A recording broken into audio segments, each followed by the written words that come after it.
foundation of quantum mechanics is explained by the following experiment. Suppose we have a wall with two holes. Suppose we shoot marbles at it, one marble at a time. Behind the wall we have a cloth. Each time a marble hits the cloth, we mark where it landed. As marbles hit the cloth in the same spot more than once, we mark the red mark darker.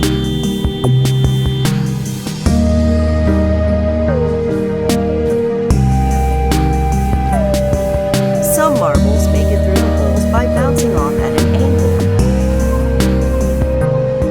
But most marbles that make it through the holes continue in a straight line. After a while, there will be many red marks on the cloth. The darkest red marks will be directly behind the two holes. Now suppose the two holes are very narrow. Suppose the marble is very small. Now the result is very different.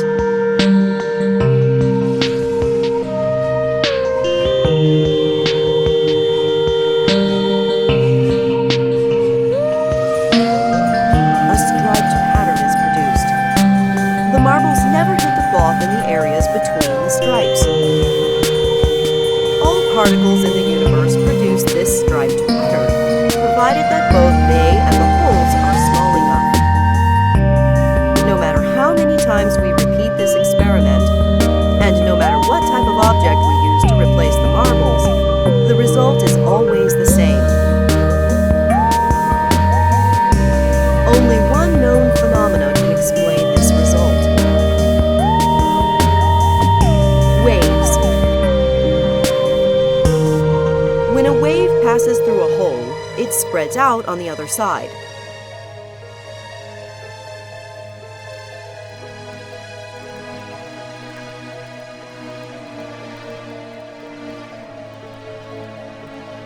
If there are two holes, two waves are produced.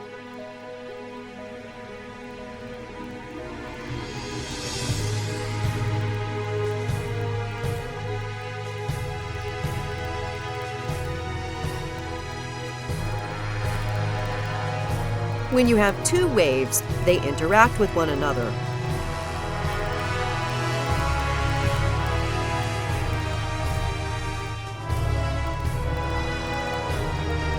In some areas they strengthen each other, and in other areas they cancel each other out.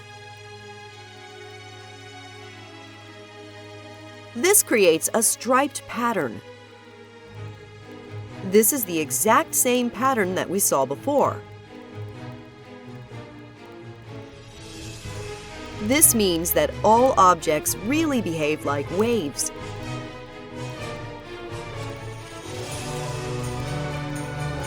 But if all objects behave like waves, then why don't we see a striped pattern for the large marbles?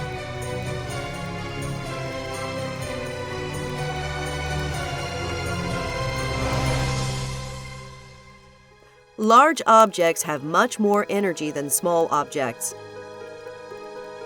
Waves have more energy by having a higher frequency.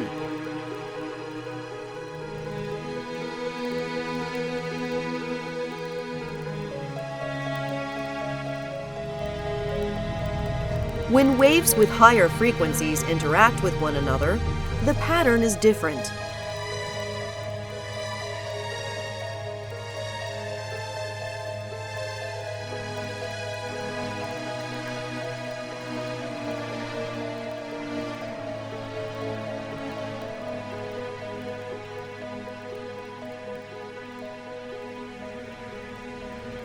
Large objects have more energy, and they therefore behave like high-frequency waves.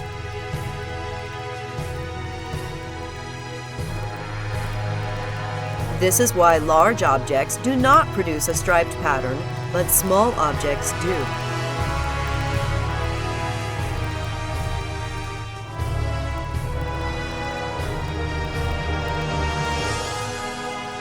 But there's still a problem. For a wave to produce a striped pattern, each wave must simultaneously pass through both holes, so that there will be two new waves that interact with one another.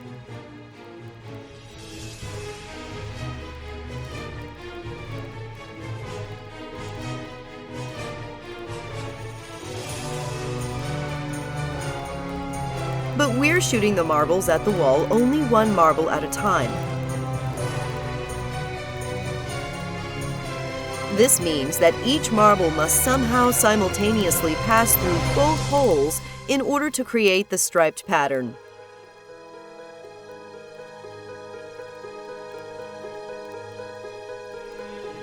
Let's see if this is what actually happens by blocking one of the holes.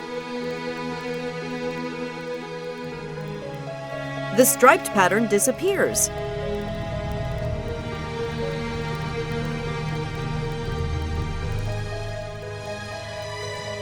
Most of the marks are now directly behind the one open hole.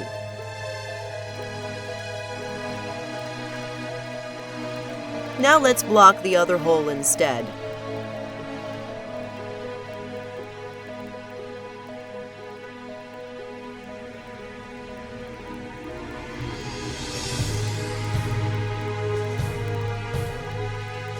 Again, the darkest lines are directly behind the one open hole.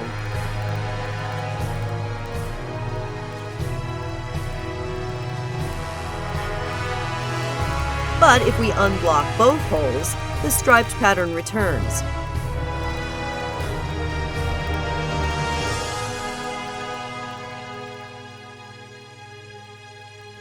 Areas that were hit many times when one of the holes was blocked are now never hit when both holes are open.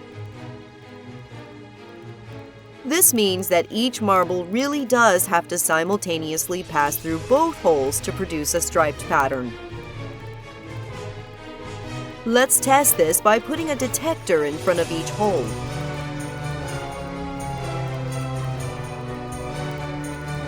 We should expect that both detectors will simultaneously indicate that the marble passes through it. However, this is not what happens.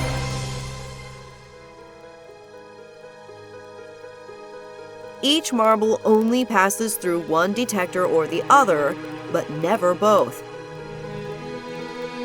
Also, once we place detectors in front of the holes, the striped pattern disappears. Now the darkest lines are directly behind the two holes, just as when we blocked one hole at a time. Let's try putting a detector in front of only one of the two holes. It turns out that having even just one detector has the same effect as having two detectors and causes the stripe pattern to disappear.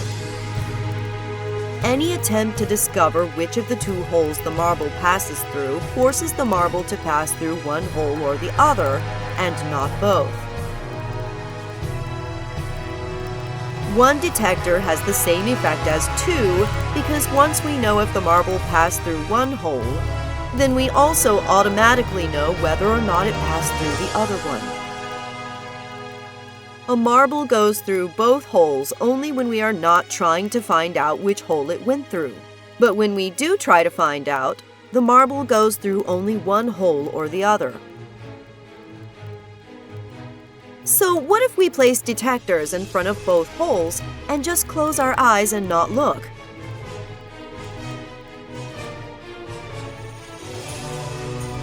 We don't know for sure what is happening when we are not looking, but we do know what the mathematics describing the waves tells us.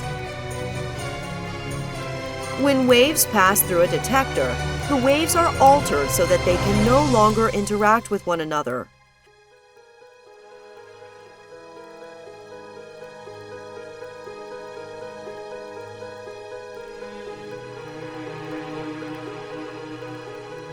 This means that the striped pattern will disappear even if we are not watching it. The detectors will cause this to happen on their own. However, the mathematics also says that each wave still simultaneously passes through both holes, even with the detectors present.